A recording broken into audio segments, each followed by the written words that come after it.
कहते ना, जीवन में शुभ पल बहुत जल्दी व्यतीत होते हैं और दुख वाले जो पल होते हैं वो जाने का नाम नहीं लेते।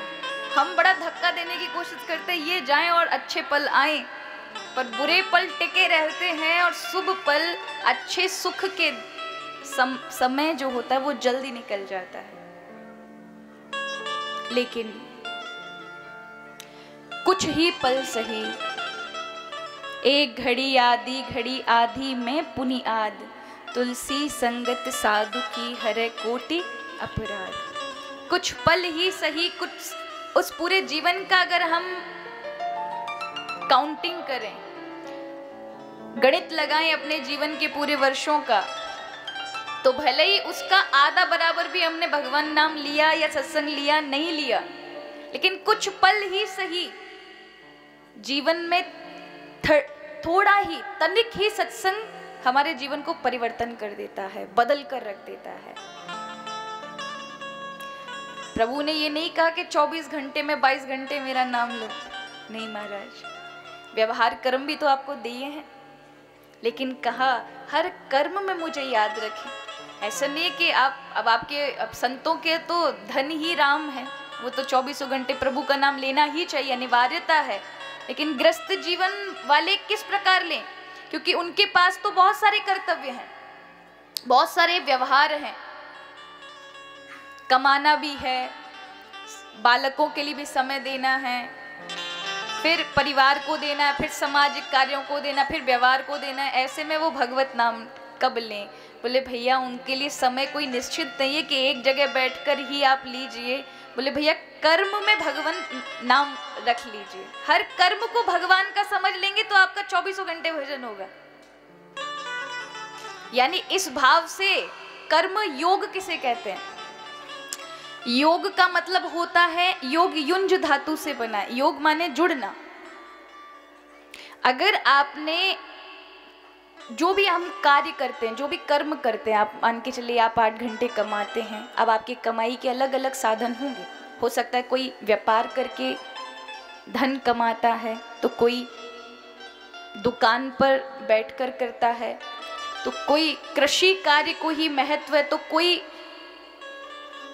इंजीनियर है, कोई डॉक्टर है, कोई प्रोफेसर है। सबके अलग अलग साधन हो सकते हैं, लेकिन सब कर्म में कर्म कर तो रहे हैं, लेकिन वो कर्म किसके लिए है? वो अपने लिए है कि हमें जो भी प्राप्त होता है वो अपने परिवार के लिए हम लगाते हैं। उसमें हमारा निजी स्वार्थ है कि जो भी मैं परिश्रम कुछ भी करूं अपने परिवार के लिए, अगर उसका समाज के लिए कल्याण हो रहा है। देखिए, एक नौकर की और सेवक में इतना ही अंतर होता है। एक नौकर होता है जिसका मतलब होता है कि मुझे तो इतना से इतने तक कार्य करना है और मुझे उसका पैसा मिलेगा।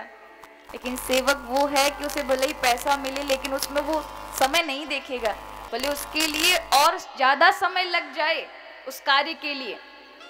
अगर कोई डॉक्टर है, अब उसका किसी हॉस्पिटल में ये शर्तें हैं कि वो 9 से 12 बजे ही बैठेगा मरीजों को देखने के लिए, और कभी कभार भीषण ज़्यादा भीड़ लग जाए मरीजों की और वो ये कह दे नहीं मेरी तो ड्यूटी पूरी होगी, मैं 12 बजे तक अब मैं तो अपना बैग उठाऊंगा और जाऊंगा। लेकिन वो ये देखे भैया रोगियों को, उनके दुखों को दूर करने का क्षमता प्रभु ने मुझे दी है, और पात्रता देने के बाद भी अगर मैं 1 घंटे और एक्स्ट्रा देख लूँगा तो क्या है, ये नौकरी तो अलग बात है, लेकिन मेरे मन से मुझे कुछ करना चाहिए, एक एक्स्ट्रा और जोड़ देंगे, क्या हो रहा है? तो वो क्या है, वो कर्म धर्म पूर्वक हो गया, उस कर्म में धर्म जुड़ गया। अगर उसी कर्म को यदि आपको कर्म योग बनाना है, तो एक सीधा साधारण सा उदाहरण है कि आप कर्म को भगवत अर्पण करें।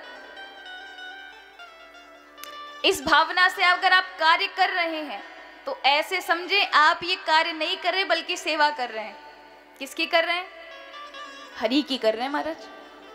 हे भगवान, जो मुझे 8 घंटे कमा रहा हूं इस शरीर के लिए है, जब वहां से पैसा अर्जित होगा तो शरीर में लगेगा, शरीर में लगेगा तो शरीर सही रहेगा, परिवार अच्छा रहेगा तो आपकी भक्ति कर पाऊंगा, अच्छे कार्य कर पाऊंगा। तो मेरी सारी सेवा आपके लिए ही है। यदि मैं कुछ कार्य भी कर रहा हूं तो वो आपके लिए, तो क्या होगा? भले ही आपके स्वार्थ के लिए वो कार्य हो रहा है, लेकिन आपने अपना मन और उस कार्य का जो दायित्व और समर्पित भाव है, जो कर्तव्य भाव है, वो आपने भगवत अर्पण कर दिया है, तो वो कर्म योग बन गया। ऐसे समझें।